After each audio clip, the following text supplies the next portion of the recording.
Welcome to Real Bass Lessons. I want to play a little bit for you, and then we'll make some sense out of it, okay? Let's do it.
Yeah, cool.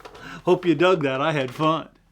There's a couple of things I want to tell you about, but let's start with the harmony immediately. We're playing a D minor, and here's the third, the 10th, and we normally think of third and 7, which that's good harmony. But I did this. I backed that C down to a B. I did it a number of times. I started out by going, and then I quickly went. Sure. Interesting little harmony, huh? Check it out again. Third and 7. Back that down. Third and 6. You bet. Gives it that sort of a, I'm not sure what but sort of like a little bit of an interesting quality to it. Minor 6 is very popular in jazz. So I did that a whole bunch in my playing in the harmony, and I even chose some of those lines. Now another area I played a lot is I did just simply sort of a blues thing. Hey, you might call it a minor blues or whatever, but here's D minor. I did it up here too. Little pentatonic minor blues, if you will. One time I did a cool thing. I was sort of jamming out here, and I did I just touched that harmonic G, and it gives it sort of a suspension sound. That's sort of like if we had our harmony here, we moved it up to here. Sure, and I do those things to create tension and then resolution, just like this, what I start out with. And I went back to resolution, you bet. I played a few chords, which were just tenths.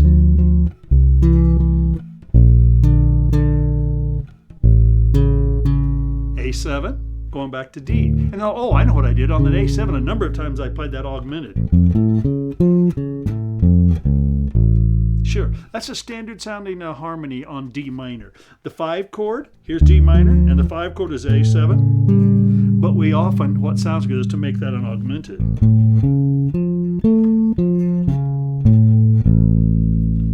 Then go into D minor. So I think a couple times I went,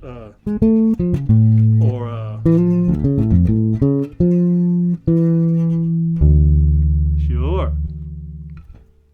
Other than that, I just had fun, tried to play good rhythm. Let's work with a little bit here.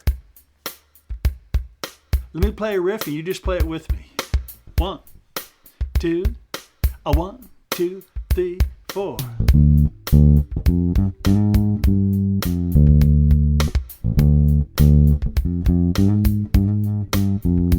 I'll get it. There it is. Play with me. Yeah. Up an octave.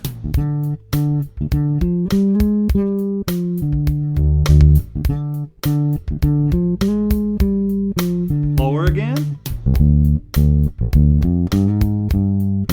Sure, a little blues sound. Let's pick another one here. Let's do that 10th one.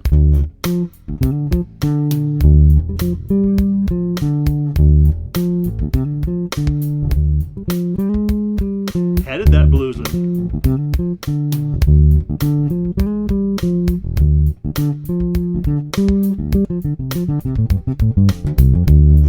pentatonic scale.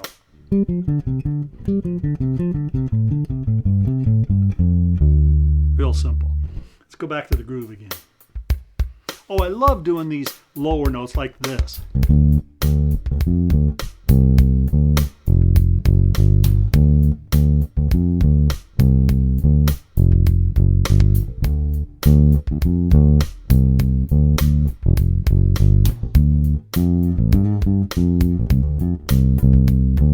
Now that was an interesting thing. I tried always to create phrasing, almost like a little question, answer, question, ultimate answer. But because I was soloing around here, it was a little bit hard to hear.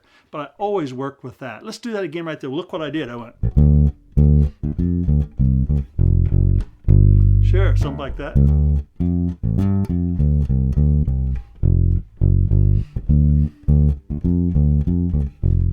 And then I changed up. Sure, a little question, answer. That's always vital to playing your bass line. When you start learning to play good phrasing, question and answer type phrasing, man, everybody in the band just plays better because you're leading the phrasing. It's real cool. Let me think of what else I did in there. Oh, here's one I do a lot. If we're in D minor, I go up to the third and I play major.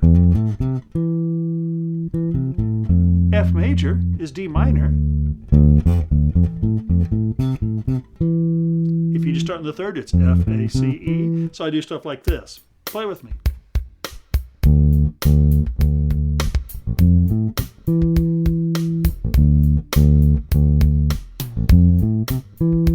Sure.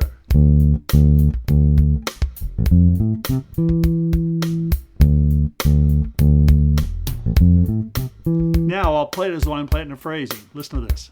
It's like a little fill. 2, 3, 4.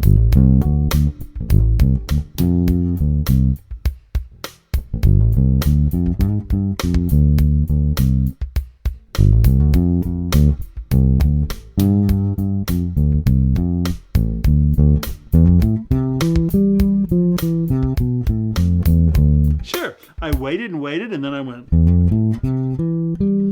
F 1, 3, 5, 7, 9. Sure, I use that a lot. That's one of the things I do. I think of another thing I do. Oh, well, you saw, of course, I did this, right? Didn't I also do once this one? No, I didn't do that one in there. I did that one. I think that's about all the ones I did there. Cool. I'll play a little bit here, and you just steal some of these licks if you want. I'll make them a little simpler and a little more separated so you can hear them. 2, 1, 2, 3.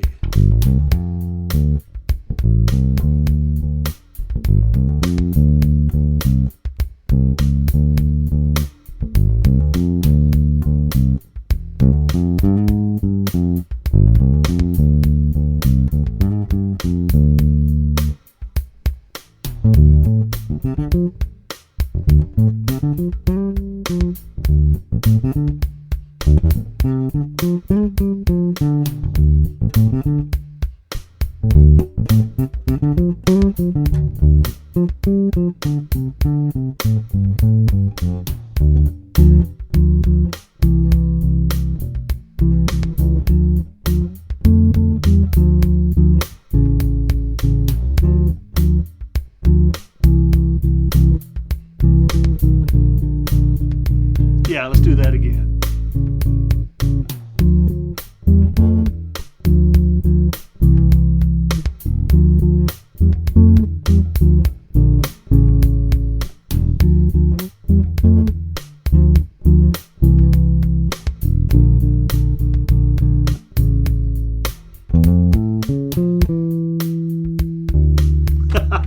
I think that's probably enough. There's good material in there.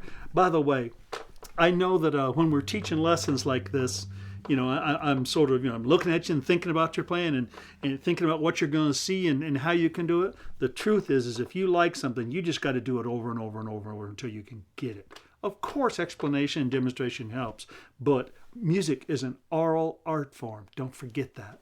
And ear training, transcribing, there's nothing you could do better. Now, you don't need to transcribe tons and tons and tons of stuff. I've done that. And some of it's good, but some of it's for different reasons. Basically, you want to hear a few sounds you like and go, oh, man, I got to get that. Well, you work it out. You figure it out, look at the fingering, figure it out, set your little drum machine, and then just work with it. If you want to work on that, sure, there's that one lick I played.